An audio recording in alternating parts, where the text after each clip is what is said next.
2020 চনত যি সপোন লৈ বড়োলেণ্ড অঞ্চলৰ ৰাইজে আমাক ভোট দিছিলে, চৰকাৰত আনিছিলে, সেই সপোনবিলাক আজি বাস্তৱত ৰূপায়ণ হোৱা কথাবিলাক আমাক ৰাইজে জনাইছে।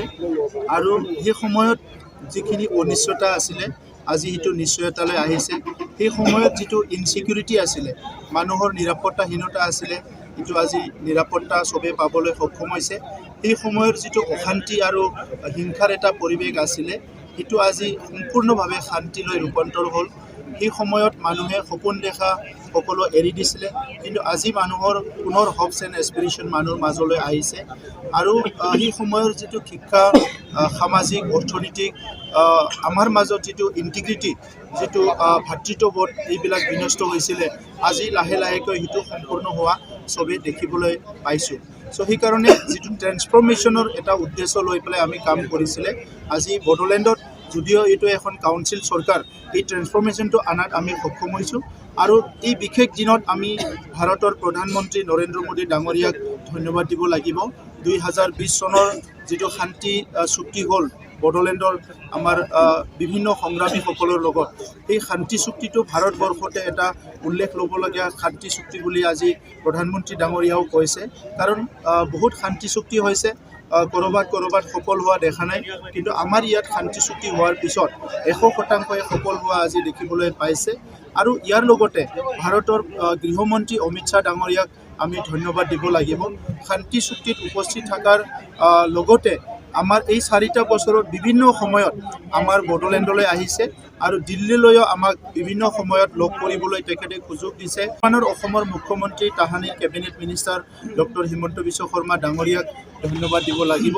তেখেতৰ দীঘলীয়া এটা ৰাজনীতিক উপলব্ধি আৰু বিভিন্ন জাতি জনগোষ্ঠীৰ সমস্যাবোৰক তেখেতে যিমান ভালকৈ বুজি পায়, তেখেতৰ এই গোটেই উপলব্ধিৰ কাৰণে 2020 চনৰ শান্তি চুক্তিত তেখেতে আগৰণুৱা ভূমিকা লৈছে। আৰু ইয়াৰ পিছত আমাৰ চৰকাৰ গঠন কৰাত সকলো দিশতে তেখেতে সহায় কৰাৰ লগতে আজিও আমাৰ বিটিআৰ অঞ্চলৰ 35 লক্ষ জনসাধাৰণক কেনেকৈ আগুৱাই লৈ যাম, আমাক প্ৰত্যেকটো মুহূৰ্ততে গাইড কৰি আছে।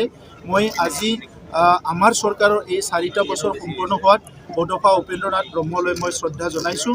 তেখেতে এই অঞ্চলক লৈ পেলাই এটা সপোন দেখিছিল, এটা শান্তিৰ বড়োলেণ্ড গঢ়া, এটা উন্নত বড়োলেণ্ড গঢ়া, আৰু সকলো জাতি জনগোষ্ঠীক লৈ পেলাই যিটো তেখেতে কৈছিলে লিভ এণ্ড লেট লিভ, এটা ডাঙৰ এটা মটো লৈ পেলাই আগবাঢ়ি যোৱাৰ এটা সপোন দেখিছিলে।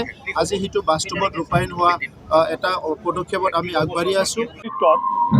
আমাৰ যিটো BTC চৰকাৰ, ভাৰতীয় জনতা পাৰ্টি আৰু UPPLৰ নেতৃত্বত ইয়াৰ 4 বছৰ সম্পূৰ্ণ হোৱা উপলক্ষে মোৰ সমষ্টি এই ভেৰগাঁৱত তেখেতসকলে এটা দিৱস হিচাপে উদযাপন কৰিছে। আৰু ইয়াত আহি ভাল লাগিল, চবকে লগ পালোঁ। আৰু মই প্ৰমোদ বড়ো ডাঙৰীয়াক কংগ্ৰেচুলেশ্যন দিছোঁ যে তেওঁ খুব ভালদৰে এই 4 বছৰ BTC ৰাইজক নেতৃত্ব দি আহিলে। আৰু BTC অঞ্চলৰ উন্নয়নৰ কাৰণে তেওঁ যিখিনি পদক্ষেপ লৈছে, তাৰে বহুতখিনি কাম খুব ভালদৰে ৰূপায়ণ হ'ল। আৰু যিখিনি কাম আছে সেইটো তেওঁ যিমান পাৰে তেওঁ চেষ্টা কৰি আছে। আৰু 4 বছৰৰ অভিজ্ঞতাৰ পিছত মই ভাবোঁ আহি থকা দিনটোত তেখেতে নিশ্চয় বাকী কামবোৰ, ৰাইজৰ আশা আকাংক্ষাবোৰ পূৰণ কৰিব পাৰিব। গতিকে সেয়া এটা ৰাজনীতিক ব্যক্তিৰ কাৰণে বা ৰাজনীতি কৰা লোকসকলৰ কাৰণে এটা গৌৰৱৰ কথা যে সুস্থিৰতাৰ মাজেদি আপোনাৰ যি দায়িত্ব ৰাইজে দিছে, সেই হিচাপে এটা চৰকাৰৰ দায়িত্ব লোৱাৰ পিছত 4 বছৰ সম্পূৰ্ণ কৰাটো এটা দীঘলীয়া দিন চৰকাৰ চলোৱাটো। গতিকে তাৰ বাবে প্ৰমোদ বড়ো ডাঙৰীয়াক মই ধন্যবাদ জনাইছোঁ যে তেখেতৰ যি সবল নেতৃত্ব, সেই নেতৃত্বত আজি BTC খুব শান্তিৰে আগবাঢ়ি আহি আছে।